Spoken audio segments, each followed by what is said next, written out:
लेकिन 9 क्लास तक मेरी लाइफ बहुत अलग थी। किसी को ज्यादा फर्क नहीं पड़ता था मुझसे। मानो क्लासरूम का डस्टबिन हूँ मैं, कोई मुंह ही नहीं लगाता था। अबे श्रीवास्तव, क्या कर रहा है यार ये?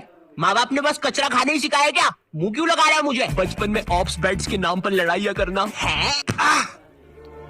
तूने मेरा बच्चा मार दिया। वो बारबी की नेम चिट को स्टिकर की तरह सर पे लगा लेना। मेरा तो एक यूट्यूब चैनल भी था, अजीब सी वाइन्स बनाता था मैं उस पे। मुन्नू, तू एक घोड़ा है। नुन्नू, जो बोलता है वही होता है। मुन्नू ऐसा कुछ नहीं।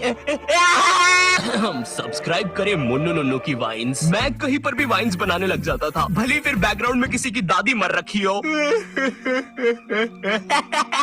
सारी जायदाद मेरी। उसके दूसरे दिन ये बंदा भी मेरी वीडियो पे कमेंट कर रहा होता है, भाई full haha video, thank you मेरी दादी के साथ कोलैबोरेशन करने के लिए। ओम नमः शिवाय। जिसकी दादी मरी है वो इस कमेंट को लाइक करो। जिंदगी बहुत मस्त चल रही होती है, लेकिन फिर 10th क्लास आ जाती है। 10वीं कक्षा, नो दोस्ती यारी, ओनली पढ़ाई। 10th क्लास के टाइम पर तुम्हारे मम्मी पापा को भी एकदम से याद आता है, अरे हमारा तो बच्चा भी है। अरे हाँ, किधर रखा है उसे? लास्ट टाइम तो कबर्ड में रखा था, भाग गया। 10th क्लास में ना तुम्हारे मम्मी पापा तुम्हारे पास आते हैं, इधर तुम तुम्हारे रूम में अजीब से काम कर रहे होते हो।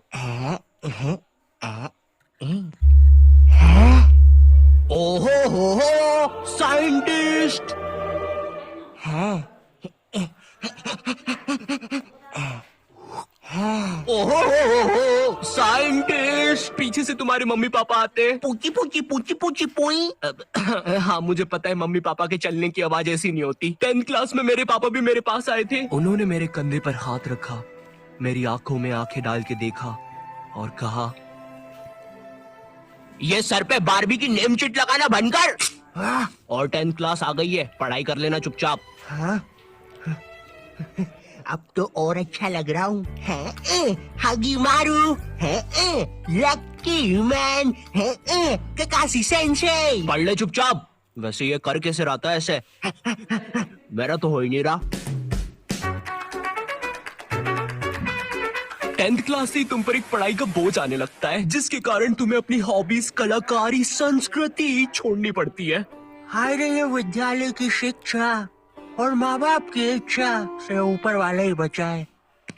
रिलेटेबल। तुम्हें अपने टैलेंट और हॉबी को दफना कर आगे बढ़ना पड़ता है, और उस समय तुम कुछ कर भी नहीं सकते, क्योंकि अगर तुम अपने मम्मी पापा को बोलोगे कि तुम्हें अपनी हॉबी पे करियर बनाना है, तो तुम्हारी बात हवा में उड़ा दी जाएगी। मजाक नहीं है, ये सच में उड़ा देंगे। 2 रुपए की पेप्सी, अज्जू भाई सेक्सी।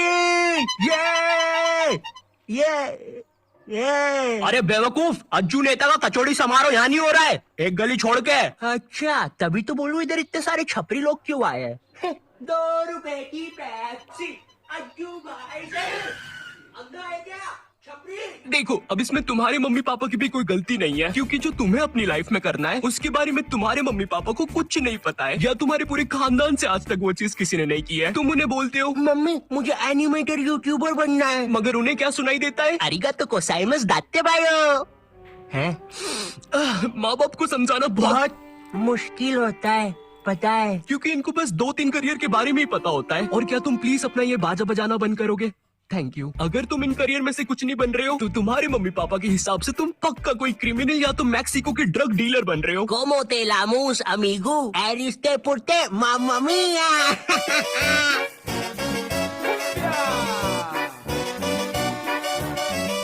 इधर तुम मम्मी पापा को अपने सपने बता रहे हो, उधर मम्मी पापा किसी दूर के मामा के एग्जाम्पल दे रहे होते हैं कि कैसे वो भी अपने एक्टिंग के सपने लेकर सपनों के शहर बम्बई गया था। लेकिन वहाँ कहाँ? सपनों के शहर बम्बई। मैं बस उसे निराशा ही हाथ लगी। तो अब बुलाते हैं नेक्स्ट कॉन्टिनेंट को। मैं सपनों के शहर बम्बई आया हूँ। जहाँ से मैं आया हूँ वो बुरे सपनों का शहर है, और मैं देखो यार, मेरी तरफ से ना है। जय माता दी, लेट्स रॉक। चिक चिक बूम फायर। और ये कॉन्टिनेंट हुआ बाहर। ये सब फेक होता है। मेरा नाम तक नहीं पूछा। तीसरा जज तो रोबोट है। चिक चिक चिक बूम फायर। कितना बड़ा स्टेज है। एक साइकिल ही रख दो बाहर जाने के लिए भाई। गाड़ी बुला के जाना पड़ेगा। भैया बाहर तक छोड़ दो। कुत्ते सबके सब कुत्ते कुत्ते कुत्ते। तो चलिए अब बुलाते हैं नेक्स्ट। जय माता जी, लेट्स रॉक। मेरी तरफ से ना है। चिक चिक।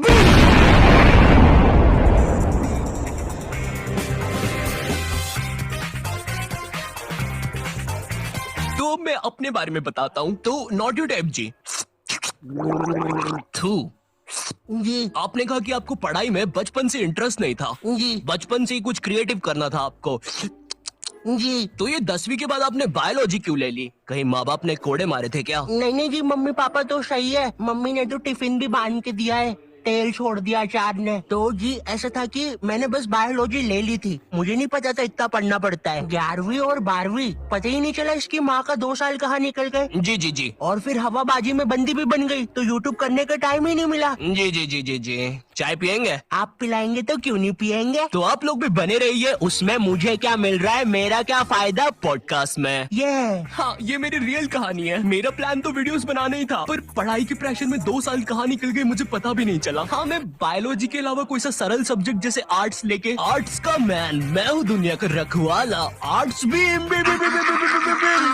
बन सकता था। पर मेरे स्कूल में मैथ्स, बायोलॉजी और कॉमर्स के अलावा कोई सब्जेक्ट ही नहीं था। और देखो, मुझे कॉमर्स और मैथ्स तो लेना नहीं था, क्योंकि कॉमर्स वालों को स्कूल में कोई सीरियस नहीं लेता था। अंदर आग लगी है, आग है अंदर। अच्छा तो ये ले पानी। अरे अरे क्या कर रहे हो, सच बोल रहा हूँ, बंटी और रोहन ने आग लगाई है। चल बंटी कमाल, पाद के मचाते धमाल। भाई तुझे कितनी बार बोला है, मुझे वो डायलॉग पसंद नहीं। अपन को हिचकी आया रे, लगता है अपन को भी कोई याद कर रहा है। भाई पक्का रवि ने चुगली लगाई होगी। हाँ, यही थे मेरे कॉमर्स वाले। वैसे ये मोटा पाद के आग फैलाने वाला था, यही था इसके धमाल का मतलब। मेरी स्कूल में बैन है ये दोनों, शायद भारत की सभी स्कूलों में बैन होंगे। अब तिहाड़ जेल में अभी ये दोनों। वैसे चल बंटी कमाल, पाद के मचाते धमाल। भाई तुझे कितनी बार बोला है, मुझे वो डायलॉग पसंद नहीं। अपन को हिचकी आया रे, लगता है कोई याद कर रहा। भाई पक्का रवि होगा। अब अगर मैं मैथ्स की बात करूँ तो मैथ्स के साथ मेरे रिश्ते बहुत बेकार है, वो मुझे पागल करता है। 12th के बाद मैंने सोचा था कि अब मैं आराम से वीडियोस बनाऊंगा, लेकिन फिर मुझे नीट के बारे में पता चलता है। जिन लोगों को नीट के बारे में पता नहीं है, ये जेई जैसी एग्जाम होती है, और जिनको जेई के बारे में नहीं पता, ये नीट जैसी एग्जाम होती है। मेरा नाम पपलू है और मुझे मछली पसंद है। सरल भाषा में कहूँ तो नीट की एग्जाम से तुम डॉक्टर बनते हो। उस टाइम मैंने सोचा कि मुझे तो कभी डॉक्टर बनना ही नहीं था, तो ये फिर किस रास्ते पे जा रहा हूँ मैं? पवन दारू ठेके के रास्ते पे। तू कौन है साले बेताल, भग जा नहीं तो चटका लगा दूंगा। नहीं। मैंने अपने मम्मी पापा को समझाया कि मुझे डॉक्टर कभी बनना ही नहीं था। लकीली उन लोग को मेरी बात समझ में आई, और उनने मुझे डॉक्टर से थोड़े से कम कठिन कॉलेज में डाल दिया, फार्मेसी। पर खैर अब मैं वीडियोस बना सकता था। पर सच कहूँ तो वीडियोस बनाने का पैशन इतना था मुझ में, अगर डॉक्टर भी बन जाता तो वीडियोस तो तब भी बना रहा होता मैं, लेकिन थोड़े अलग प्रकार की। नमस्कार दोस्तों, मैं हूँ Shri doctor Ayu, MBBS, MD, MS, BSc, PSG, Neymar, Messi, Cristiano Ronaldo, MC, BC और मादर। सबसे पहले हमारी डॉक्टर मेंबरशिप खरीदने वालों को शाउट आउट दे देते हैं। पैरालाइज नानी, हीमोग्लोबिन संजू, एड्स का मरीज राजू और नीट एस्पिरेंट सरोजनी। और हमारे लिए एक मैसेज भी आया है, मेरी माँ मर गई तेरी वजह से, हराम कौर। थैंक यू फॉर 5 रुपए सुपर चैट। चलिए अब इस मरीज का पाइल्स का इलाज करते हैं। डॉक्टर मेरे मरने के बाद आप क्या बोलोगे? Like share subscribe.